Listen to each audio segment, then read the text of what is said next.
subhanaka la ilma lana illa ma 'allamtana innaka antal alimul hakim. Allahumma inna nas'aluka 'ilman nafi'an wa rizqan thayyiban wa 'amalan mutaqabbalan. Amin ya rabbal alamin. Kita mulai mengawali ngaji kita pada malam hari ini dengan membaca kitab Al-Fatihah.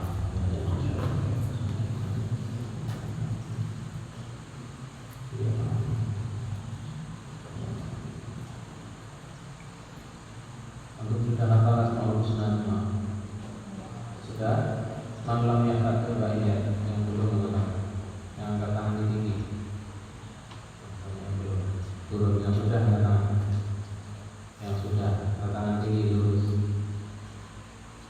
Alhamdulillah. Ya, ini mulai minggu depan nahnu nazdat at-ta'lim di qiraati Asmaul Husna. Semuanya harus hafal. Kita puterin bareng-bareng sama asalnya biar bersuara sorry. Kemudian nanti ditutup kajian kita dengan membaca doa yang sering kita baca sebelum kajian. Doa yang biasa kita baca di permulaan itu kita baca di akhir. Mulai minggu depan insya Allah. Kita berdoa oleh sini selesai.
Faslun fi bidayatis sabqi wa qadrihi wa tartibihi. Kita masuk ke pasal baru. Fi bidayatis sabqi, di dalam bidayati, memulai, as-sabqi, belajar. Ini menerangkan tentang bagaimana kita memulai belajar. Wa qadrihi, dan takarannya as-sabq, belajar. wa tartibi dan urutannya belajar. Jadi gimana memulai, takarannya seperti apa, urutannya bagaimana. Nah, ya. Karena ada, jangan ditulis, nanti saya ajari nulis bahasa Arab backgroundnya, biar nggak ditulis pakai bahasa Indonesia. Ada ya A. Ustadzuna guru kita Syekhul Islam, yaitu Syekhul Islam Burhanuddin, yukifu bidayati sabuti. Yukifu itu memulai, fi bidayati sabuti, di dalam memulai belajar, ala yaumil arbi'ati, pada hari Rabu. Jadi ini katanya Syekh Azhar Muji, beliau kalau mau memilih mulai belajar itu dipilihnya hari Rabu. Ya, dipilihnya hari apa? Rabu. Ini di kitab Ta'lim. Pendapatnya Syekh Azhar Muji. Wa kana yarwi, ada sebuah riwayat bidzalika, dalam menerangkan Yaumul Arbi'ah ini, hadisan, sebuah hadis, fayastadillu, yang mana hadis itu dijadikan dalil, bihi, wa yaqulu, dan berkata qala Rasulullah sallallahu alaihi wasallam, ma min syai'in, tidaklah, min syai'in, dari sesuatu, budi'a, itu dimulai, fi yaumil arbi'ati, pada hari Rabu, illa wa qad tamma, kecuali pasti akan sempurna. Kalau memilih hari Rabu, jadi ini ada hadisnya. Ustaz belum meneliti hadis ini sahih apa enggak. Tapi hari Rabu itu masih. Kalau di dalam akidah semua hari itu baik, tapi untuk memulai belajar lebih baik dimulai hari Rabu. Semua hari itu baik, tapi ada hari-hari yang terbaik. Bulan aja ada yang terbaik. Itulah maka. Bulan apa yang terbaik? Ramadan. Selain Ramadan ada lagi bulan terbaik. Ada Arba'atun. Hari terbaik hari apa? Hari Jumat. Ya toh? Nah, sama. Hari Jumat itu baik karena di situ sayyidul ayyam. Kalau hari Rabu ini baik karena digunakan untuk menuntut ilmu. Wa kata yang malu. Kenapa kok beliau mengatakan baik? Karena dulu ada yang malu mengerjakan Abu Hanifah, Imam Abu Hanifah. Wa kana yarwi hadzal hadis, Imam Abu Hanifah itu meriwayatkan hadis ini an ustadzihi, dari gurunya, yaitu Asy-Syekhul Imam Al-Ajami Qiwamuddin, namanya panjang banget. Ahmad ini namanya ini. Ahmad bin Abdul Rashid. Wa sami'tu mimman athiqu bihi, dan aku mendengar dari seseorang, athiqu yang aku percaya, bihi, terhadap ini tadi, ya, apa namanya, hadis.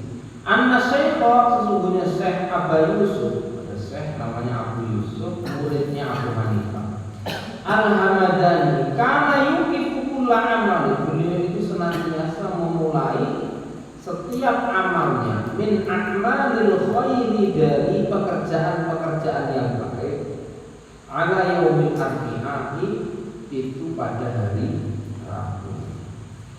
Wahada, dan ini kenapa? Li'anna yaumal arbi'ah, karena hari Rabu itu yaumul khuliqa fihi nur, hari Allah menciptakan nur, cahaya. Wa huwa yaumun nahsin, wa huwa yaumu nahisun. Hari Rabu itu adalah hari nahas. Hari nahas tahu? Hari hakil kufar, bagi orang kafir. Fayakunu mubarakan, tapi ya hari Rabu ini menjadi hari yang diberkahi lil mu'minina, bagi orang mukmin. Bagi orang kafir hari Rabu itu hari yang jelek, hari naas maksudnya. Tapi kalau bagi orang mukmin hari Rabu itu justru malah hari yang bagus, hari yang baik. Itu hari apa? Hari Rabu. Ustaz nggak mau membahas tentang nur cahaya. Kenapa Allah menciptakan nur? Itu tadi dibahas, gitu ya. Jadi pokoknya kalau di kitab Takwil, Allah menciptakan nur itu di hari Rabu.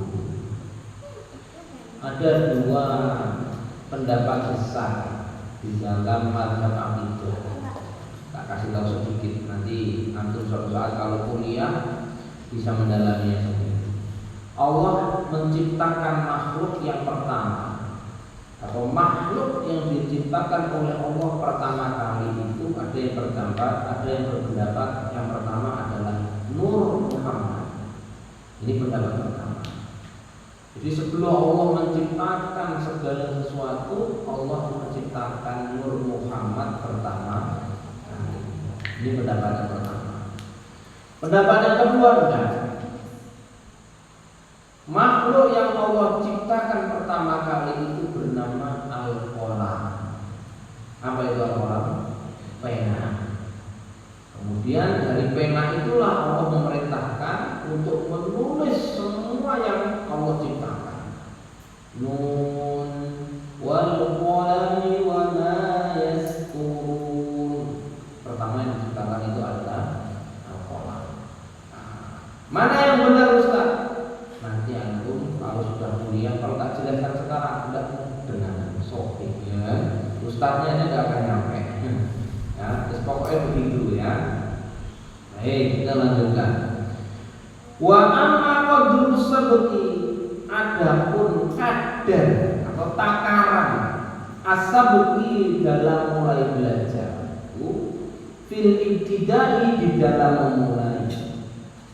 Sebagaimana karena Abu Hanifah yang pernah dilakukan Abu Hanifah Yuki bercerita Anis Syekhil Qadi, dari Syekh Qadi Imam Umar bin Abi Bakar Az-Zarnuji, namanya Syekh Umar bin Abi Bakar. Annahu qala, Syekh Abu Bakar ini berkata, qala masyayikuna, ini menceritakan kejadian yang dilakukan orang lain berdasarkan cerita dari orang lain. Jadi ustaz itu bercerita tentang apa yang dialami Hafid, yang Hafid mendengarkan cerita dari gurunya. Paham enggak? Karena Abu Hanifah Abu Hanifah bercerita. Dari mana? Dari gurunya, yaitu Syekh Qadi Imam Umar bin Abu Bakar Az-Zarnuji. Jadi bercerita tentang Syekh Qadi Imam Umar Abu Bakar Az-Zarnuji. Qala masyayikhuna, Syekh Abu Bakar ini berkatalah guru kami. Jadi kalau sama bagus dapat cerita dari Ustaz Ikam. Ustaz Ikam itu bercerita, Ustaz saya pun pernah ngomong begini. Dolar bulan ya. Bagus dapat dari Ustaz Ikam dari saya. Saya yang ngomong. Kenapa bagus gak dari saya dulu? Ini adabnya ulama zaman dahulu juga, menjaga keotentikan berita, nggak langsung dipotong dari dirinya mengklaimnya. Saya pernah mendengar guruku berkata, yang guruku ini mendengar dari gurunya guruku dari gurunya guruku, yang sampai kepada gurunya guruku. Dari sanad itu penting. Nah ini disampaikan di sanadnya ini. Ya. Disampaikan. Ini betapa ulama dulu itu menjaga keotentikan ilmu yang disampaikan. Enggak mentang-mentang langsung saya berkata ini kata-kata saya, enggak. Siapa kita? Siapa ente yang gitu rasanya ya? Awakmu itu sopo? Kon itu sopo? Nah, ini dijaga. Hatta Abu Hanifah ini Imam Abu Hanifah kan ulama top, gitu, pendiri mazhab Hanafi. Mazhab pertama dalam fikih Hanifah, Maliki, Syafi'i, Hambali. Ini seperti ini. Qala masyayikhuna, guru-guru kami itu berkata, yang bagi seyogyanya ayakuna qadru sabqi, seyogyanya kadar mulai menghafal itu lil muqtadi, bagi orang yang pemula. Antum ini muqtadi, pemula, yaitu adalah qadra ma yumkinu dhabtu, sekadar yang mungkin bisa dihafalkan. Bil i'adati marrataini, dengan kadar mengulangnya marrataini, 2 kali. Wa yazidu kulla yaumin kalimatan, dan senantiasa menambah kulla yaumin, setiap hari kalimatan, 1 kalimat. Hatta innahu wa intola, meskipun nanti lama-lama akan jadi panjang, wakatu dan jadi banyak. Yumkinu dhabtuhu, memungkinkan untuk dihafalkan. Dhabtu di sini artinya adalah menghafal. Bil i'adati, dengan mengulang-ulang, marrataini, 2 kali. Wa yazidu birifqi, kalau sudah diulang-ulang hafalannya sudah banyak, makanya nambahnya birifqi, dengan pelan-pelan. Wa tadriji, dan bertahap. Fa amma idza qala sabqu, adapun jika lama memulainya, tidak mulai-mulai. Fil ibtida'i, dalam memulai, wa tajal muta'allim, maka para muta'allim, santri atau murid tadi itu butuh ila i'adati asyara marratin, mengulanginya 10 kali. Ini kalau lama tak memulai, pengen memulai lagi, mengulanginya berapa kali? Fahuwa fil intiha, maka sampai selesai ayat juga. Yakunu kadzalika, maka dari itu, ini maksudnya lama enggak memulai tadi itu, yakta dzalika, akan membiasakan dirinya, wala yatruku tilkal adatu, dan seorang muta'alim ini tidak meninggalkan tilkal adah, yang sudah menjadi kebiasaan, illa bijahdin kathirin, kecuali dengan usaha yang banyak. Maksudnya gini, kalau memulai belajar itu dimulai yang sekiranya kita itu mampu untuk menghafalnya, mampu untuk menghafal. Ketika sudah hafal, kok mau memulai lagi, yang sudah dihafalkan ini diulangi lagi sebanyak 2 kali. Idealnya itu begitu. Kalau antum seumpama belajar nahwu sampai bab al-mabni, kan hafalannya sudah baik. Kalau mau belajar tentang yang al-mu'rab, gitu ya, ini yang sudah dilewati ini, mulai dari bab tentang apa itu kalam, apa itu kalimah, apa itu kalim, gitu. Itu diulangi lagi, diulanginya 2 kali, baru nambah pelajaran baru yang namanya al-mu'rab. Kalau pelajaran mahfudz, pelajaran hadis, sama. Jadi ini kalau di pesantren-pesantren di mana-mana, itu kalau sebelum memulai mengaji, itu biasanya ada muhafadzah dulu. Karena kita mau belajar Aqidatul Awam, kan ada nadomanya, ya kan, bait-baitnya. Sebelum Pak Ustadz Kiai atau Pak Kiai datang untuk mengajar, santri itu mengulangi pelajarannya yang sudah lalu-lalu itu bareng. Tapi itu cuma 1 kali. Idealnya berapa kali? 2 kali. Abda Ubis, semua sampai babak lupa alam dibunuhin makrifat sama sampai situ ya. Nah, ini diulangi lagi mulai dari yang Abda Ubis ulangi lagi sampai selesai, balik lagi Abda Ubis selesai, baru nanti nambah babak lupa alam dibunuhin makrifat. Begitu. Itu kenapa orang-orang dulu itu hafalannya kuat. Lah kalau lama nggak dimurojaah putus kayak gini kan kita lama nggak baca Tuhfatul Atfal, sorry masih apa nggak kira-kira gitu, masih apa apa enggak? Siapa yang masih apa kira-kira angkat tangan, nggak usah tes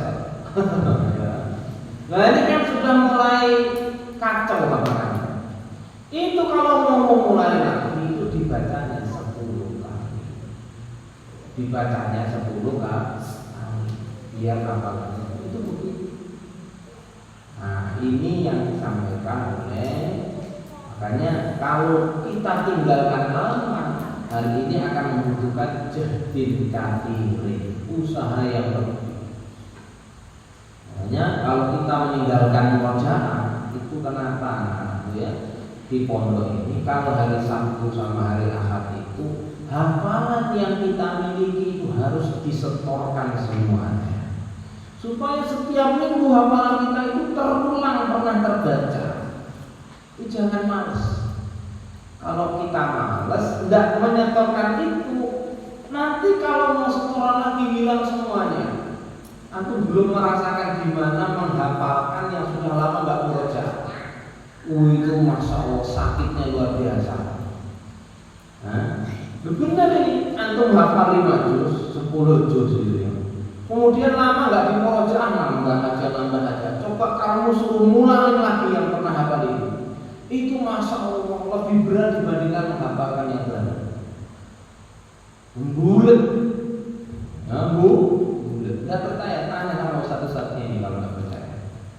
Antum ngapalin baru cukup kan, sudah dapat 5 juz, 4 juz, 10 juz, ya kan? Ngambah baru itu cepat. Ini justru yang murojaah ini malah yang kesusahan. Salahnya pun juga banyak. Ini pengalaman supaya kita nggak memiliki pengalaman itu. Kan pengalaman adalah guru terbaik. Gimana bahasa Inggrisnya? Experience is the best teacher.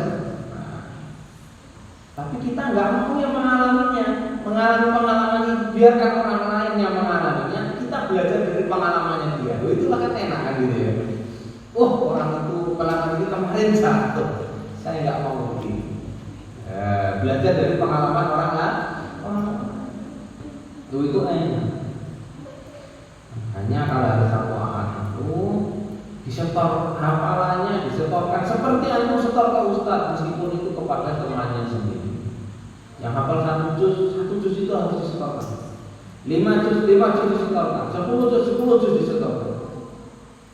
Nanti kalau 30 juz sudah ada 30 dibuat jadwal. Nanti saya buatkan jadwalnya. Hari ini saya murojaah, hari ini sampai hari ini. Jadi kalau sudah 30 juz murojaah nggak perlu kemana-mana, nggak perlu bawa Quran. Sambil jalan, sambil main, sambil apa saja, mulutnya murojaahnya begitu. Nggak perlu baca Al-Quran itu setiap hari minimal 5 juz. Murojaahnya minimal 5 juz. Berarti sebulan khatam berapa kali? 6 kali. Wakilah dikatakan as-sabqu harfun wa tikraru alfun. As-sabqu menghafal. Harfun itu satu kalimat, bukan satu huruf. Maksudnya bukan satu huruf ini, satu kalimat, satu kata. Wa tikraru mengulang-ulangnya itu alfun, 1000 kali. Membacanya, menghafalkannya sekali, mengulanginya berapa kali? Karena dalam istilah orang Arab itu ada pepatah mengatakan begini, at-tikraru yu'allimul himar. Gimana? At-tikraru mengulang-ulang. Yu'allimu itu mengajari al-himaro himar. Himar atau himar ya, dangki, keledai. Keledai ini ada yang mengatakan binatang yang paling bodoh, yang paling goblok. Binatang itu ada levelnya, ada yang pintar, ada yang bodoh ya. Yang paling bodoh itu keledai. Karena keledai ini ya, kalau kita kasih muatan bahwa muatan berat di atas punggungnya ini, itu berapapun muatannya sampai dia nggak akan diam aja. Dikasih tumpukin gini, dia diam aja. Dia nggak akan protes. Oh nggak tahu deh, ini berat, ini tidak berat, nggak tahu. Tiba-tiba bujur jatuh gitu aja deh.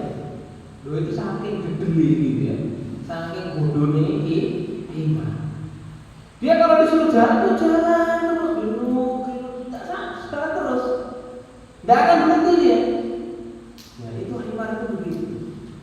Makanya kalau di ayat Al-Quran itu yang digunakan untuk melambangkan kebodohan seseorang.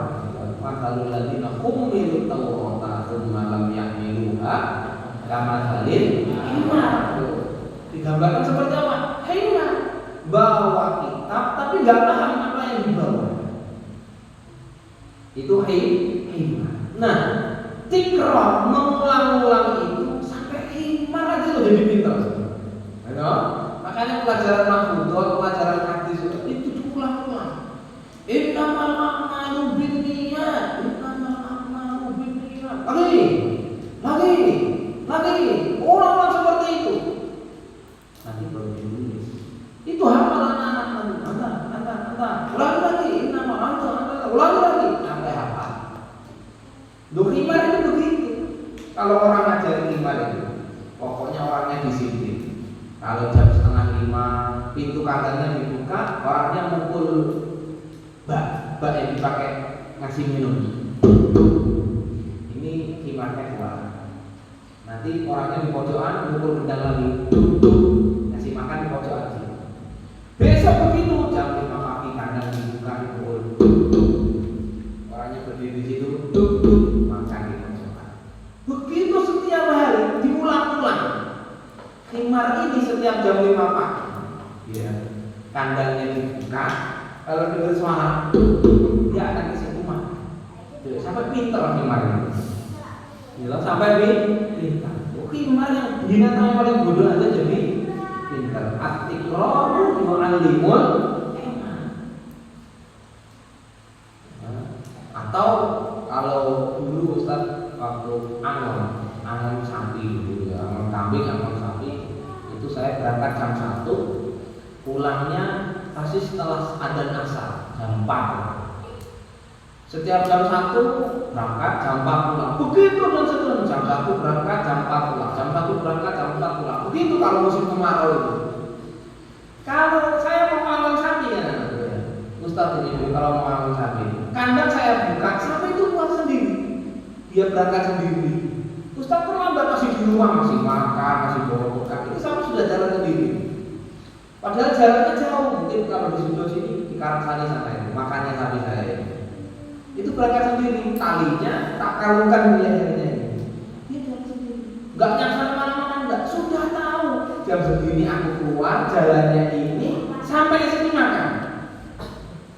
Ya, nanti sampai sana ya sapi saya itu sudah berkumpul dengan sapinya orang-orang banyak makan. Pusat main bola, nggak mau ngurusin saya. Main bola di tanah lapang gitu ya, di mana ada sawah yang nggak ada tanamannya, itulah lapangannya. Golnya apa gawangnya? Sandal. Benar. Ada yang bawa bola. Kalau sudah dengar adzan asar gitu ya, Ustaz pulang, nanti bentar lagi sapi saya pasti ikut. Nggak perlu saya nyari sapi saya. Ini sapi. Jam 4, sapi itu pulang sendiri dan tahu rumahnya. Ini rumah saya dan ini majikan saya. Dulu sapi saya itu saya kasih nama Kliwon namanya itu ya. Namanya siapa? Kliwon. Tak panggil Kliwon datang, Kliwon gitu ya. Dari jauh datang dia. Tahu dia itu kalau dikasih nama Kliwon. Tahu jam sekian pulang, jam sekian berangkat, tempat makannya di mana, di samping kanan kiri itu kalau lewat jalan sawah-sawah itu ada tanaman orang. Di sini ada jambu kalau masih ada tanaman. Dia nggak akan makan.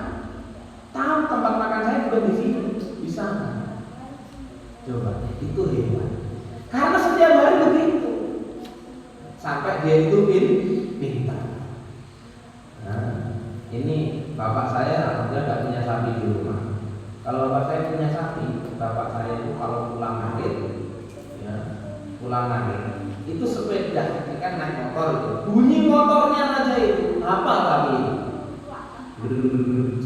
Oh, di belakang itu tahu kalau majikannya pulang bawa rumput, dia lapar. Padahal belum ketemu, gitu. Dan tahu itu bunyi motornya, tuannya itu tahu. Lah hebat ya.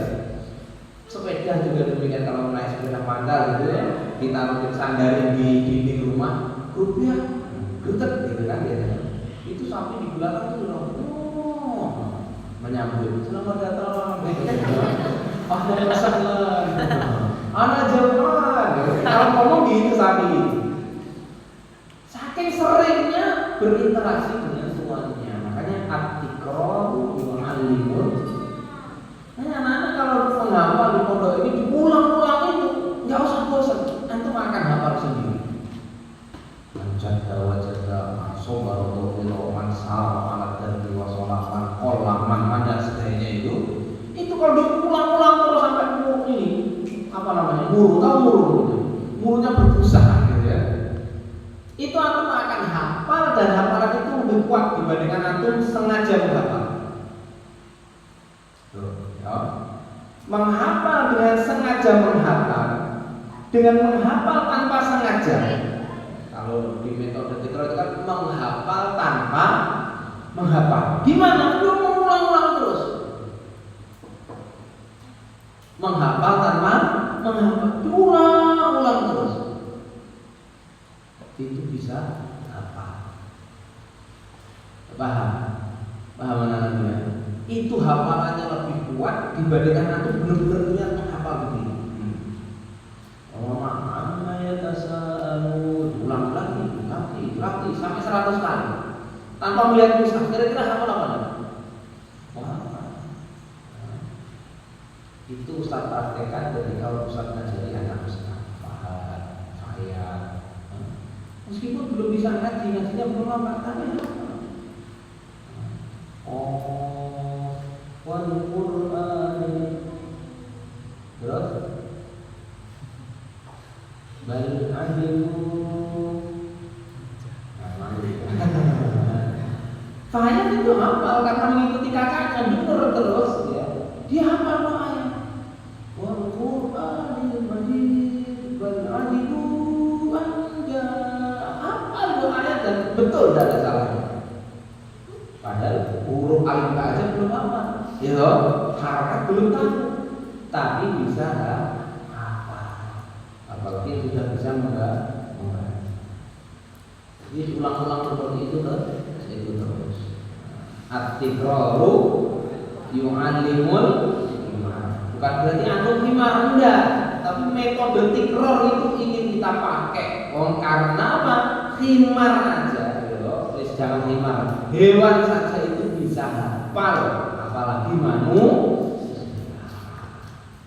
Wayang bagi dan hendaknya seyogyanya ayat kajian bisaiin yakunu aqrabu ilal fahmi, memulai dengan sesuatu yakunu aqrabu ilal fahmi, yang lebih dekat kepada pemahaman. Kalau memulai sesuatu yang lebih mudah untuk dipahami, mulai baca kitab langsung kitab Fiqhul Akbar. Antum baca kitab Fiqhul Akbar. Fiqhul Akbar itu bukan fikih tapi tentang akidah karya Imam Abu Hanifah. Enggak nyambung antum itu membacanya cuman jada wajah man sobaro. Tapi itu yang paling mudah untuk kita pahami saat ini. Kalau kelas 2 belajar nahwu atau belajar sorof, apa itu bina? Ayo tasrif lughawi, tasrif istilahi. Ya itu sekarang. Karena itu yang paling mudah kita pahami saat ini. Kalau kita belajar langsung Alfiyah Ibnu Malik, sarahnya Ibnu Aqil sama Qatrun Nada, sarah Imriti, ya itu ngeblank kita bilang. Ustaz kok begini kalimatnya, ya kan? Susah. Ada urutannya, tadarruknya tadi. Wa kana Syekhul Imam Al-Ustaz Syarafuddin Al-Aqili yaqulu aswabu indi, kata beliau ini, aswabu yang paling benar indi menurut fi hada, dalam masalah ini, ma fa'alahu masyaykhuna, apa yang dikerjakan guru-guru kita, fa innahum kanu, mereka itu dulu yang taruna memilih siapa, yaitu masyayikh, lil mubtadi, bagi pemula, sighoraten, kitab-kitab kecil bagi pemula. Itu sighorat, kitab-kitab kecil. Al-mabsutati, yang ringkas. Nahwunya pakai nahwu wade, sorofnya pakai sorof yang amsilatut tasrifiyah. Hadisnya pakai hadis yang pendek-pendek, bukan hadis yang panjang-panjang, enggak. Kan ada hadis yang panjang banget ya. Hadis nomor 2, hadis arba'in kapan pas 2? Data yang menitola alaihi rajulun syadidul bayati siyabi syadidul bayati sari tayura alaihi apa nanti? Pas 2. Apa? Inna mahal, yang tentang proses terjadinya manusia kapan? Kapan? Sahih? Belum. Itu agak panjang. Atau nanti ada di hadis arba'in itu hadis tentang keharaman dolim, hadis qudsi. Kalau Allah Ta'ala ini haram dzulma ala nafsi fa innahu ja'altu bainakum muharraman fala tadzalamu. Itu artinya panjang itu. Hadis nomor 30-an. Mulainya pendek-pendek aja. Ini nama amal dunia. Atau yang pendek lagi. Gimana yang paling pendek? Hadis yang paling pendek gimana?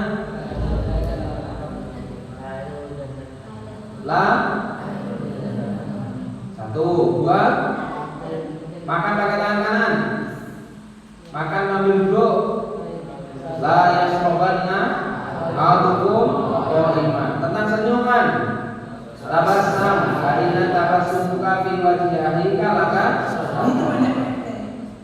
Milih yang pendek-pendek, ringkas.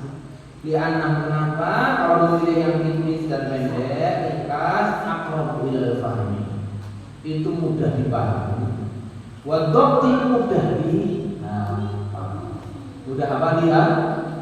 Ya, mulanya kalau menghafal di sini kita mulai dari menghafal lagi dari awal 50 bait.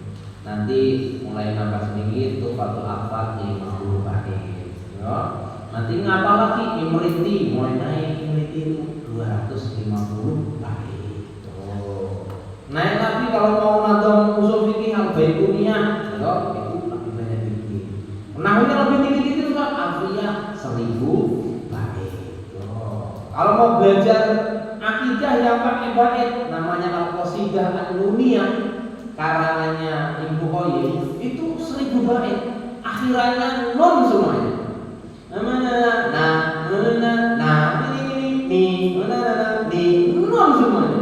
Qasidah an-nuniyah. Banyak buku-buku itu. Tapi kalau kita menghafalkan itu saya yakin keberatan gitu ya. Ustaz aja belum hafal. Wa ab'adu minal malalati, menjauhkan kita dari kebosanan. Kalau ngapalin banyak itu bosan. Makanya logika katanya bagus. Kalau menghafal Al-Qur'an, kita mulai menghafal juz yang paling banyak. Juz berapa? 30. Setelah juz 30, 29. Ayatnya pendek-pendek itu. Ya kan? Nanti kalau sudah terbiasa pendek-pendek, mulai nggak bosan. Kalau orang langsung, kok nggak nyampe ujungnya, nggak nyampe, akhirnya bosan, mutung akhirnya. Nggak selesai, ya. Tapi kalau dari Israel kan nambah, ya sih ya, apalah nambah dulu ya. Antum pasang aja sama Ustaz Faiz, apa lagi? Wa aktsaru wuqu'an, dan lebih banyak terpakai atau terjadi. Hal-hal yang ringkas itu yang baik saja, jaga. Kalau sungguh-sungguh dapat terjadi, bisa kita praktekkan apa enggak? Kalau menghafal sungguh-sungguh, maka kita akan hafal. Man sara alat darbi wa shalah, pendek apa enggak? Kalau kamu berjalan, maka akan sampai. Kalau kita berjalannya menuntut ilmu, menghafal akan hafal. Begitu. Khairul zamani. Sebaik-baik buku, sebaik-baik teman dalam teman dulu itu adalah buku.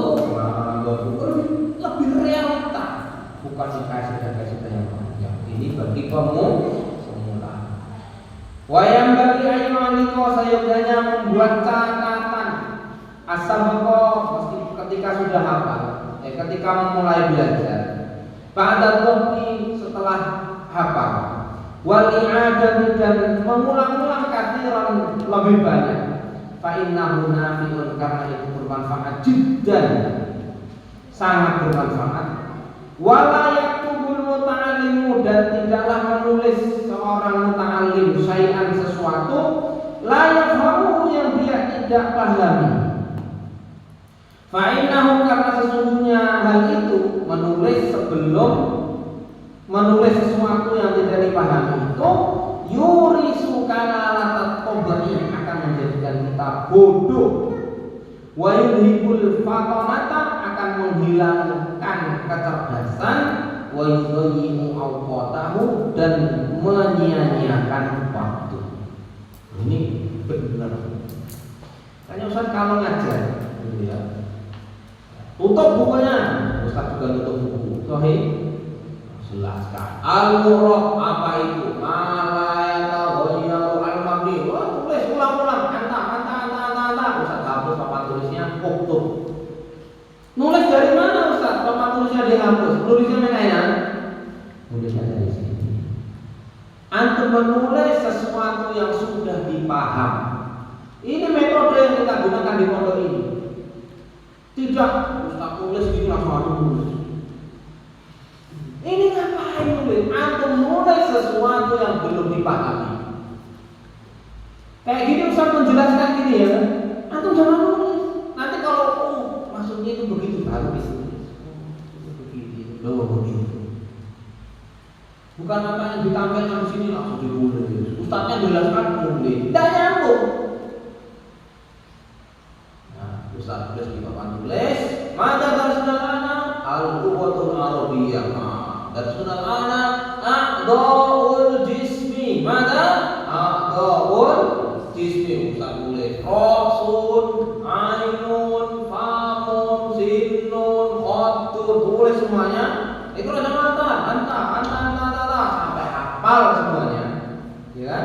Setelah itu baru uktubu. Silahkan ditulis. Antum nggak perlu lihat apa tulis terus. Ini karena sudah hafal. Rasul sama dengan kelapa. Oh sudah tahu artinya. Sinun, gigi, nggak perlu gigi. Sinun, gigi apa itu? Gizi, gigi ya. Nanti menulis sesuatu yang belum dipaham. Makanya, ya. Pelajaran maksudnya juga demikian. Man la abatu bana fi kafihi hayhata ayyaslama min qasmatihi. Ikram jamanan. Pelajaran IPS, pelajaran matematika juga demikian. Rumusnya tulis. Rumus lingkaran, mencari rumus apa namanya? Segitiga sama kaki. Apa rumusnya? Ini kamu. Lebar kali tinggi kali nggak tahu lah, kali-kali kali sungai laut jangan tahu. Boleh semuanya kita Ustaznya. Anda lihat apa rumusnya segitiga sama kaki? Anda rumusnya segi empat, rumusnya ini ulangi sudah tahu, kasih contoh sudah paham anak tulis. Jangan Ustaznya kasih papan tulis sampai berbunuh saking ini. Ya, paham? Karena hal itu satu yurisu kalalatat bisa mewarisi kebodohan. Itu sebenarnya cerdas karena melakukan metode salah tadi itu menyebabkan kita ini jadi tidak cerdas. Wa yudhibul fatonah itu cerdas. Kecerdasan kita ini hilang. Yang ketiga yang paling penting adalah yudhoyihul awqat, menyia-nyiakan waktu. Menulis sesuatu yang belum dipahami itu menyia-nyiakan waktu. Karena nulis apa? Ya kan? Kamu nulis apa? menulis sesuatu yang nggak dipahami selesai tutup. Kamu nulis apa tadi? Nggak tahu. Bukunya ditutup. Lah kamu nulis apa yang tadi? Ya nulis. Lah nulis apa? Nggak tahu Ustaz. Ini kan nyanyikan waktu itu namanya. Padahal sudah nulis dua tenaga itu ditanya apa? Nggak tahu. Mending nggak usah nulis. Loh kok nggak nulis? Apa Ustaz? Mosok silakan tanya saya Ustaz. Loh gitu. Kok nggak bawa buku? Hafal saya Ustaz. Tadi malam sudah saya hafalkan semuanya. Amsilatut tasrifiyah mulai dari pengalaya hulu sampai tasrif fi'il amr. Oh, nggak pertanyaan tes saya silakan. Wah itu mantap berarti santri kayak gitu. Mantap. Belum masuk kelas sudah hafal dulu. Begini. Ustaz belum menulis, Ustaz belum menjelaskan, sudah paham. Jadi saya masuk kelas enak. Assalamualaikum warahmatullahi wabarakatuh. Paham tuh? Paham nggak Ustaz? Assalamualaikum warahmatullahi wabarakatuh. Oh, sudah paham apa yang dijelaskan? Gitu? Enak kan? Ada yang tanya tidak ada paham. Alhamdulillah. Selesai. Enggak. Sudah dijelaskan, ulang-ulang paham tuh. Enggak. Mana yang tidak paham? Tidak tahu. Susah. Ditanya tidak paham, ditanya mana yang tidak paham pun tidak tahu. Apa ini namanya? Atau kemana ya? Jasadnya ada, tapi pikirannya mulai kemana-mana. Tapi yang lebih aneh itu kalau ditanya paham itu, pahimna latah. Setiap ditanya paham itu, pahimna. Ditanya, nggak bisa. Ini parah seperti itu. Ya inilah apa namanya, kali-kaliku belajar mengajar begini, ada yang aneh-aneh, gitu. Ada yang cepat paham, ada yang setengah, ada yang lama pahamnya, ada yang tidak paham juga, ya. Tapi mudah-mudahan semuanya itu alhamdulillah. Ini menjadi catatan penting ya, tidak menulis sesuatu yang belum kita paham. Kalau sudah paham baru dulu. Situasinya gimana bicara? Karena itu menyebabkan untuk menghilangkan kecerdasan dan menyia-nyiakan waktu. Baik, saya cukupkan sekian sampai di sini. Kita lanjutkan ke depan. Insya Allah mata terbicara yang alhamdulillah. Subhanallah, alhamdulillah. Assalamualaikum warahmatullahi wabarakatuh.